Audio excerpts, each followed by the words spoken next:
If you're tired of the standard business and marketing fundamentals, frameworks, and funnels, you need a little mischief. Get ready to turn up the volume on the CEO Mischief Maker podcast, where you access conversations with seasoned business owners who have smashed through mindset barriers, innovated the standard boring business and marketing playbooks, and executed future-paced strategies with bleeding-edge tools and tactics to micro-fail their way into massive success and growth. We are Mindset Impact Strategic Catalysts helping innovative entrepreneurs focus. We are CEO Mischief Makers. Ready to make a little mischief?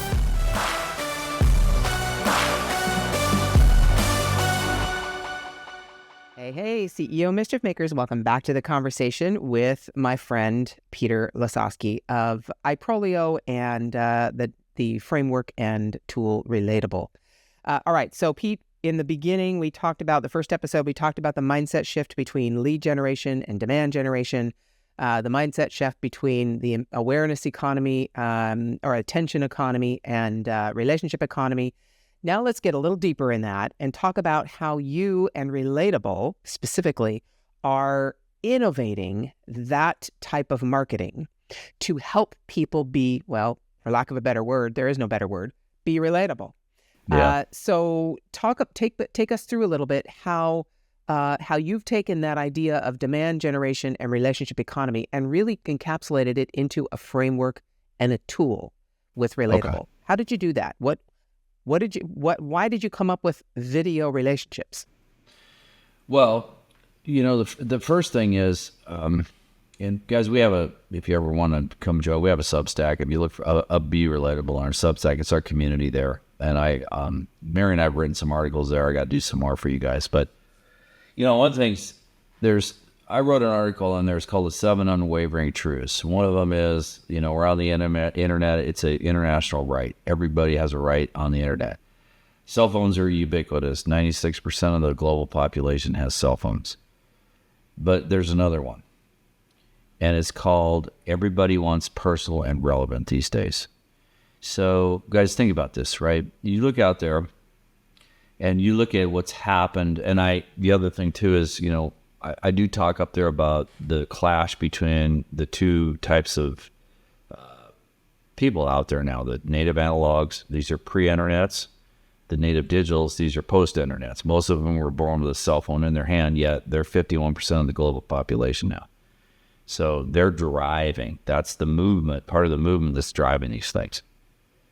But one thing I will say about this, and as it relates to what you asked me, is, if you look at that, the personal and relevant and the other unwavering truth is everybody is watching or listening these days. This is why podcasts are growing and have existence.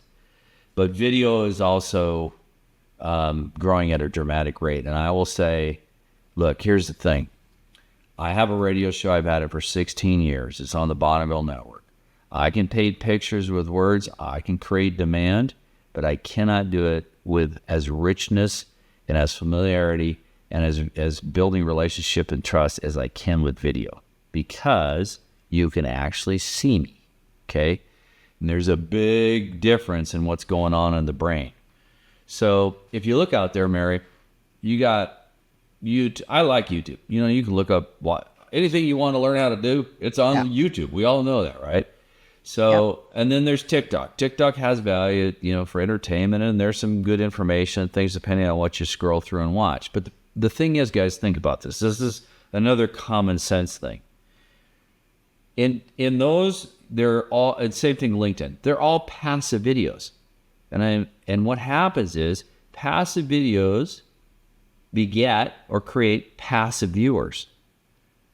It's a watch and forget. I watch, move on, right? There's no interaction. There's no engagement. There's no trust or relationship building. And by the way, if you look at LinkedIn videos, which now they're coming out with a new thing that's more like shorts and portrait style, you look at TikTok or you look at YouTube shorts or you look at YouTube, you are nothing but a set of eyeballs and IP address.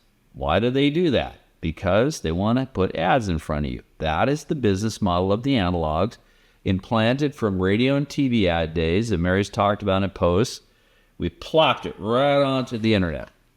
And we said, that's how we're going to do business. Yet, these native digitals are going, we're not doing this anymore.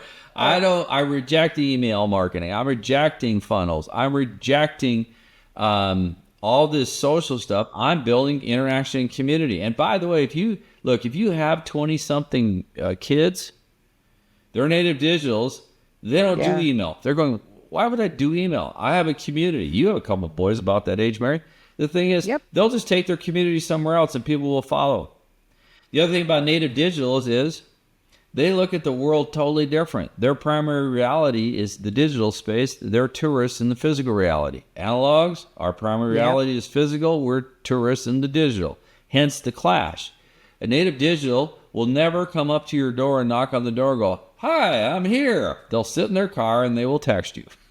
Guys, if you're laughing, it's because this is common sense, and you know it to be true. And the other thing, by the way, if you have kids that are native digitals, where do they all hang out? They do video games. They have friends around the world, and they hang out in Discord, and they talk to each other. That's a native digital. And you may not relate to it, but think about it. Going way back, your ancestors, your grandfathers who are running around on horses couldn't relate to Henry T when he came out with Ford. I mean, that's guys, right. We have had these shifts from the agriculture to the industrial age to the knowledge worker age, and we're moving into the wisdom age of wisdom here in the next few years. The thing is, there's always going to be these transitions. It's understanding, okay, what is actually going on in these mega trends and transitions, and what do I need to do to be able to propel myself forward within that transition? That's all I'm saying. So, if you had the choice between a passive viewer that's just an IP address and eyeballs to as a business owner, or one that you could bring into your relatable world and make them active, engage them, in awareness, you're not going to collect their email or phone number. You're going to send them somewhere, like I did. Send them to Substack. Send them somewhere. Look, I'll give you a story on this. So on LinkedIn, just about 2 weeks ago, I was telling Mary this story. So there's a lady that she actually, because of we're going to talk about this, because of our unique point of view and our change of perspective, on my banner, I talk about future-proof your business, get a predictable stream. She messaged me, it was actually a video or an audio thing in the DM, and she said, hey, that's really cool. Future-proof, that makes total sense to me. And relatable, that's like the perfect name for your product, for interactive video relationships. I know a lot of people, and I'd love to be able to talk with you about this and get you introduced to some of these business owners. So I wrote her back. First I went and looked her up. I didn't realize that she had over 800,000 connections on LinkedIn. I was like, wow, that's a pretty big person here. So I did a message back on audio, which you can only do on mobile, right on LinkedIn. And then nothing. Crickets. So I followed her posts, and, she has really good content. I really like what she has to say. She's trying to create her own impact and movement in the world. And so yesterday I said, you know what? I'm going to do, because look, Mary knows this. In my company, we all say, you got to eat your own dog food. I'm the dog at your door. And the thing is, I wanted to create a tool like Relatable for myself. And, oh, by the way, it apps, you guys, it's really good for all of you business people too. Yeah. So what I did is I created a personal, relatable interaction. Now, it's very simple. It was a short one. It was a clip. We call clips. It was maybe a minute and a half. All I did was say, hey, this is the guy behind the profile. You're seeing me. I want to thank you for your content. This is why I comment on your content. I really like what you're trying to do. You did mention, all I said was you did mention you'd like to speak to me and, find out a little bit more about relatable interactive video relationships. And by the way, at the end, when I get done talking, there's going to be a little button there. Just tap on it. You can set an appointment. In experience. It was just a simple relatable. Took me 4 minutes to create maybe. And that's from, turning the camera on to, shooting it out the door. It was a direct message to her. Well, guess what? I have a meeting with her tomorrow because of that personalized approach. See, this goes way beyond some of those ones you see in your email where they're doing personalized videos. They're not interactive. Yeah, the person shows up, but you can't do anything except for maybe send them a video back. We create whole interactive experiences. I mean, you think about it, take beyond that. You know, I'm not a big believer in email, but if I'm going to do email or an email marketing campaign, I'm going to make it an interactive, relatable video experience where email is no longer email. It's a relatable, interactive experience. So that kind of is I guess the hopefully that answered your question in a longer format. Yes, it did. And I want to take it a little bit deeper because I also know that you have a ton of experience in brain science and brain research and how we interact with each other and the different centers of the brain and parts of the brain that are the impulse to either buy or not buy or build relationships or dopamine and, you know, the whole little red dot. We feel like we have to get rid of that little red dot. You know, they made it that way for a reason. But you understand all those reasons behind it. So this is why I think, and this is the part that I love about innovation. You were the perfect person to create this framework and product because of all of that previous knowledge and experience, not just the brain research, but also your software development, also the team dynamics that you have, also working in large corporations that are specifically designed for lead generation and sales rather than relationships. So all of that culminated into that time when you're standing in front of the mirror going, there's got to be a better way, right? That's kind of the crux of it. There's got to be a better way. Yeah. So talk a little bit about that whole idea of how you innovated interactive video relationships with also the component of your previous experience and all of that brain research. Yeah, well, yeah, Mary's right. I'll just tell you the quick story behind that. It was my last gig, I think, in the semi-corporate world. I was the vice president of product strategy for a consulting firm up in Seattle. And we did these, I created this innovative week-long approach. We worked with a lot of companies that did science solutions. So brilliant scientists, CEOs typically were scientists, but they didn't really know how to productize something and take it to market. We did, right? So we took them through this week-long thing. And, you know, going back, look, I've worked with Harvard, MIT, voice of the customer experience, all this blah, blah, blah, blah, blah, right? So, you know, I was up there and I was doing my talk. We had a whole war room. It's like a week-long thing. And we basically go from the point zero to having a complete plan with project management, everything at the end of how they're going to execute this thing. So we were in the part where it was talking about, how are you going to connect to your customers and things like that. And Mary, if I forget, I want to talk about ICPs, ideal customer profile, and buyer persona, because I think that's a bunch of pile of baloney too. So anyway, Yep. So we were there, and I noticed back in the corner, Mary, there was a couple guys that were looking at each other, smiling and kind of whispering to each other, which caught my eye. These guys were here with this. It was a brain assay type company. So at the coffee break, I go back to these guys and I'm like, hey, I introduced myself and I said, I noticed you guys were talking. We were talking about voice of the customer and stuff like that. And they looked at me and they said, well, Peter, we're sorry to tell you, they introduced themselves. They're a couple of neuroscientists, and they said, we've done a lot of fMRI studies and some EEG studies, and people do not buy based on benefits and features. They buy based on emotion, what happens in the reward circuit of the brain. I went, really? I said, do you guys want to go to the Met and have a steak and some drinks and let's talk? So I took them out that night for 3 hours, and what they told me and they showed me, they had some data in their briefcases. I about fell out of my chair because, I'm an engineer. I understand tech to some degree, but I'm going, man, these guys have got like the ultimate, at that time I was thinking sales, the ultimate sales thing where you could get inside the brain because people are buying based on emotion. Yes. They're not buying based on benefits, right? That's the neocortex. The reward circuit, the nucleus accumbens, this is where the dopamine and the addictive effects, whether you're a drug addict or an alcoholic, but it's the same thing for social with the red dot like Mary was talking about, right? So I went out in the trenches. I had another company at that time, and in 22 months I built that company, Mary, up from 1.4 million to 6.6 million.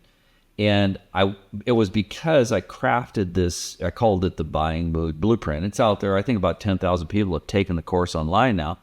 I never wrote the book. I'm working on the book as I have time. But the point I'm making is on this is this leads to, some things happening in today's world.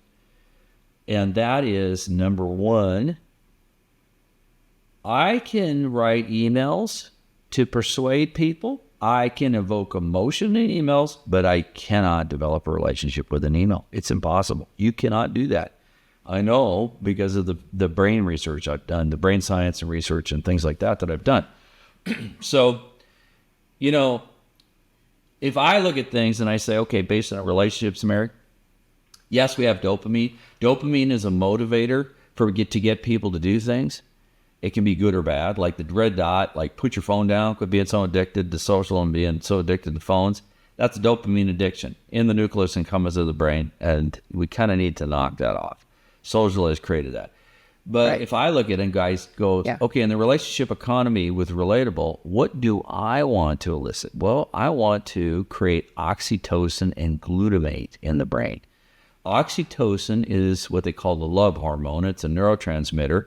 And basically, it is when you have a significant other, when you are with that person, oxytocin is being dumped into your brain. It's a bonder. Guys, if you've ever gone through a divorce or breakup, you'll understand because that oxytocin goes away. That's where that pain comes from. It's in your brain. So oxytocin, there's ways to do that. Relatable and the framework of being relatable, right? So when we talk about the framework, I wrote a book on this as part of our platform. Being relatable means being genuine, being authentic, having transparency, showing vulnerability. All those 4 words create what? Oxytocin in the brain. Because people go, man, I can relate to you. And this is exactly why we call the product relatable. That's right. That's right. And if they don't, they go away, and that's great. Because that would, if we tried to sell to the people that don't relate to what we're talking about, that's where we're going to get the buyer's remorse and the I don't like this and all that, because we persuaded them to do something that didn't relate to them. Yep. Wow. So I'm sorry, I interrupted your story. Keep going. Yeah, the only thing I was as glutamate. Now it's like, guys, you hear all these. I don't know if you know Yasmin Ali, cool guy. I follow his stuff he's got, I don't know, a couple 100,000, 250,000. He was just hanging out with Ferrari. I think they're going to be doing some business together or something. But anyway, the thing about him, he was talking about, and a lot of people do this, the blah, blah, blah. You got to write stories. Stories create emotion. But, here's the thing, guys. What happens in the brain is when you are telling a story, it produces glutamate. Glutamate works with the hippocampus, which helps you to remember and recall the stories that you have created. Think about, guys, go back, another common sense thing. You go back to the cave person days. What did they before written language, what did they do? They told stories. Native indigenous tribes told stories. Why? Yes. Because glutamate helps you remember them. You can recall them and pass them on to generations. This is exactly why telling stories is so powerful. Now, I will tell you this, though. With glutamate, there's a downside. With glutamate, if you do a lot of negative emotions tied to a story, glutamate actually creates cell apoptosis, which kills the cells in your body, which causes illness, cancers, and things like that. So this is, there's a lot of power in these different things, and you got to be careful about how you're using it in the right way. One of my biggest heroes and mentors is Joseph Campbell. If you think about the hero's journey, what he created and the power of myth. I got those VHS tapes back in the, early 90s from my mom for Christmas one year.